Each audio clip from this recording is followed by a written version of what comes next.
Hello, everyone. My guest today is Mats Backlund. He's the founder of a company called MeetApp. He started out as an Accenture consultant, went on to be a CIO in the Nordics at a media and tech company called Cision. He then quit in 2012 to start MeetApp and another business full time. Since 2015, though, he's been 100% focused on MeetApp. Mats, are you ready to take us to the top? I am. Thank you for having me on the show. All right. What does the company do, and how do you guys make money? We're an event tech company. We build mobile event apps for meeting, conferences, different events of different sorts.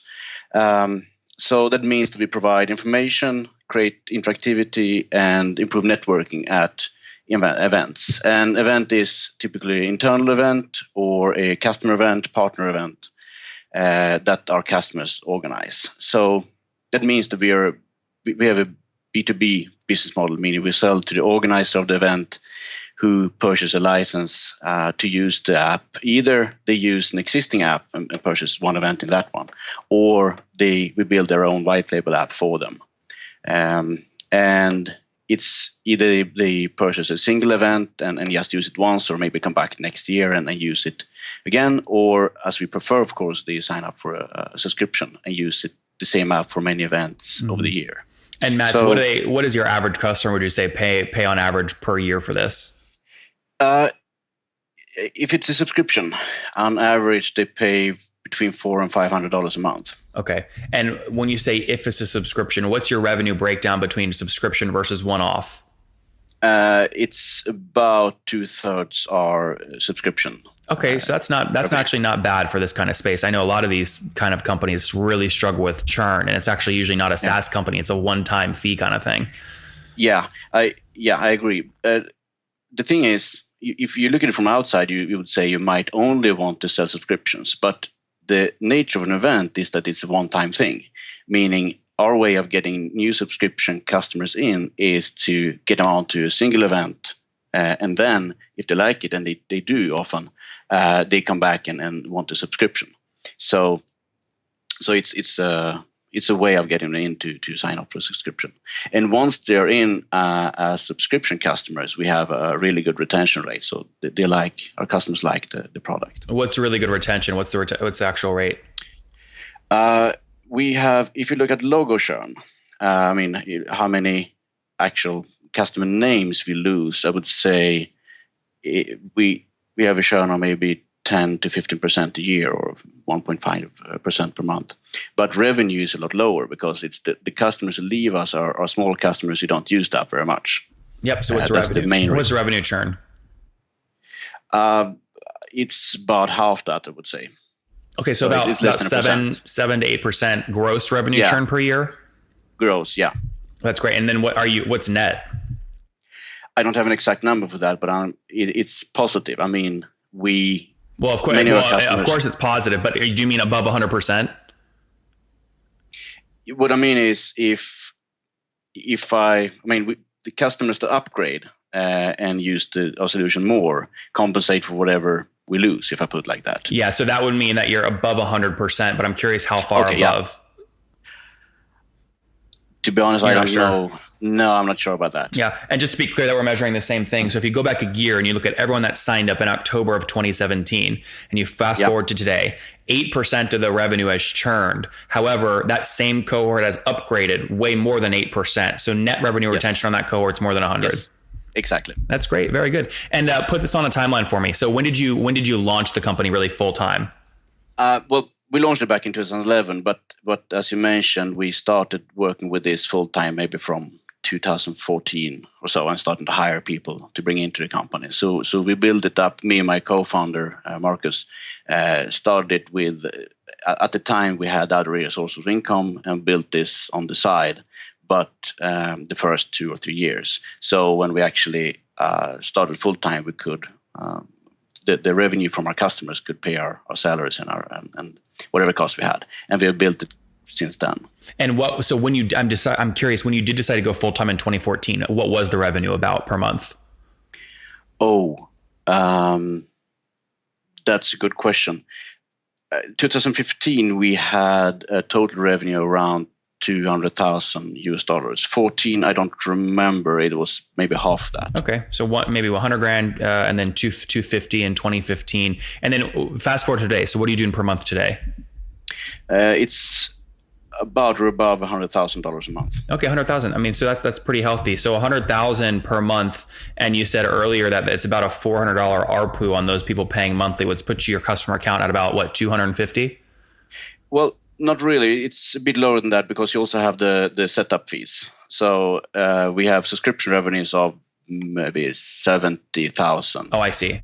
A month, and then we have the setup fees. So about 170 customers then. Yeah, that are subscription ones, and then about the same number of single-time customers. Yeah. That some of them convert into subscription later on, but if I calculate over a year, we have maybe 150, 170 subscription customers and about the same number of single event customers. Yes, that's great. And what has growth been? So a year ago today, what were you doing per month?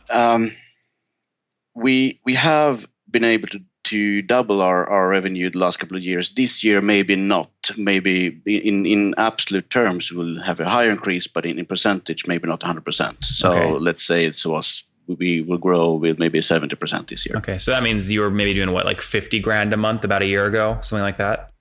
Something like that, yeah. Yeah. And just to be clear, we're only, the 70 grand a month you're doing today, that's just the pure play SaaS revenue, which you said is 2/3 of your total revenue. So we can increase that to about 100 grand per month when you add in kind of the one-time stuff plus the recurring. Exactly. Yeah, that's great. Now, have you bootstrapped the company or raised? Bootstrapped. Okay, great. I love that. And okay, so bootstrapped. Now, team size today, how many people are you at and where's everyone based? We are 18 or 19 today. We are 7 of us here in Stockholm. We are two actually now, but very soon 3 in the US, and we have a team of 9 in India, in Chandigarh. Oh, very good. Okay, so, and how'd you set up the team in India? A lot of founders go, how did all these people get these outsourced dev teams? How do we get one of those? I wouldn't say it's easy. We have invested a lot of time and energy and money in it. Both me and Marcus have been working with offshore development teams our whole careers before this. And I mean, the credit to set this up and make this work is definitely his work and our local Indian CEO, Anush.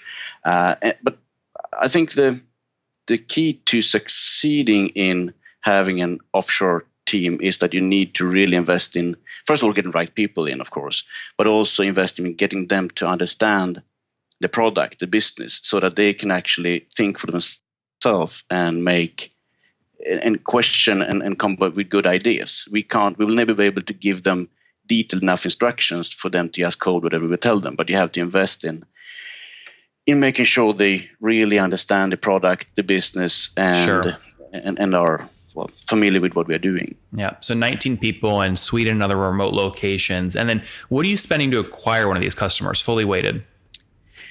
It's around $2,500. Okay. And that means if they're paying you $400, $500 a month, you get paid back what, in about 5-6 months? Yeah. Okay. Then, I mean, that's the average acquisition cost, then split between both single event and subscription. So probably if we were able to split that, it will be higher on the subscriptions because usually it takes a little bit more time and energy to bring in a subscription customer. Sure. But it's very difficult to split it that way because the sales team will work on whatever leads they can.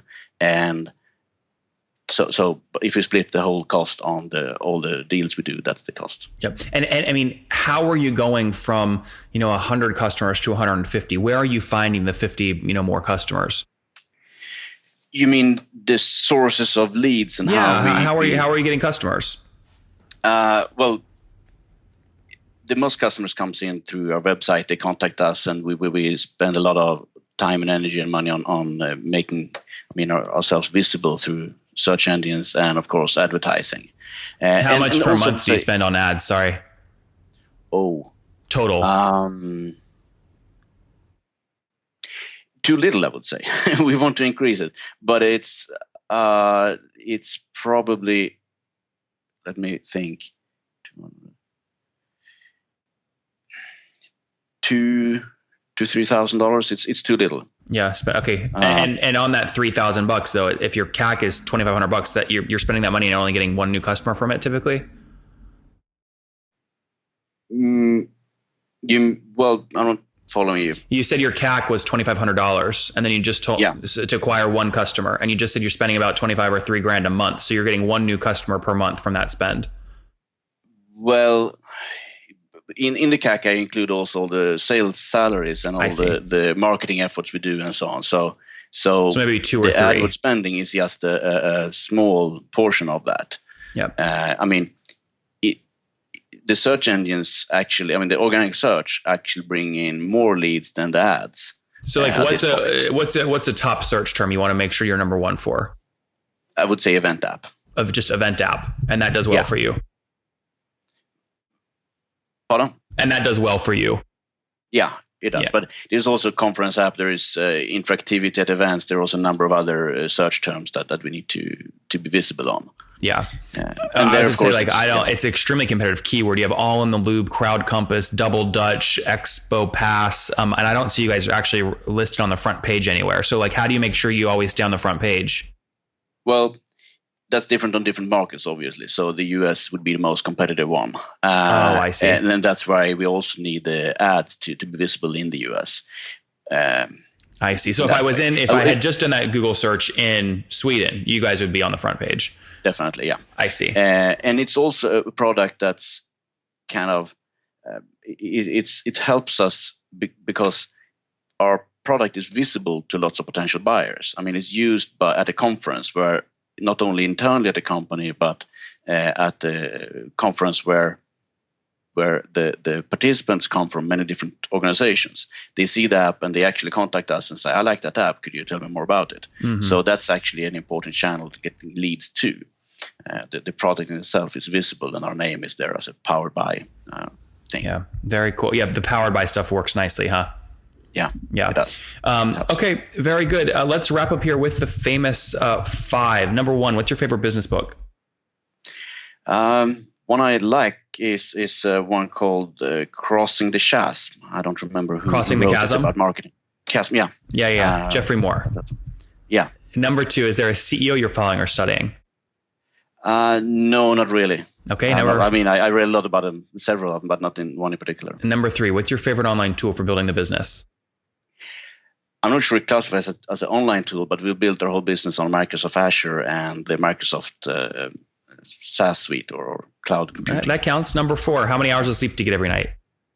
Between 7 and 8. Okay, that's healthy. And what's your situation? Married, single, kiddos? Married, 2 kids. 2 kids. Matt, you're a busy guy. All right, and how old are you? 43. 43. Last question. What do you wish your 20-year-old self knew? Oh, lots of things. But in this context, I think it's to tell myself that you actually don't have to go into employment, but you can actually start your own business. That was something I didn't even think of at that time. Guys, start a company earlier. He took him 4 years to convince himself to finally quit and go all in, launch the company or the idea maybe in 2011, then went all in 2015 once they could pay themselves salaries. Today, a team of 6 people in Sweden in remote locations. They've passed about 175 customers, doing about 70 grand per month in pure play SaaS revenue, almost that beautiful $1 million run rate. Now they're already over that when you add in their kind of one-time fees as well, but growth is about 50% year over year. They've got net revenue retention over 100% as well, only churning on a gross basis about 8% of revenue per year, spending anywhere between 6 and 12 months of first year ACV to acquire these customers, which are, again, folks looking to put on events, whether it's internal or external. That's what their event app does. All right, Matt, thank you so much for taking us to the top. Thank you.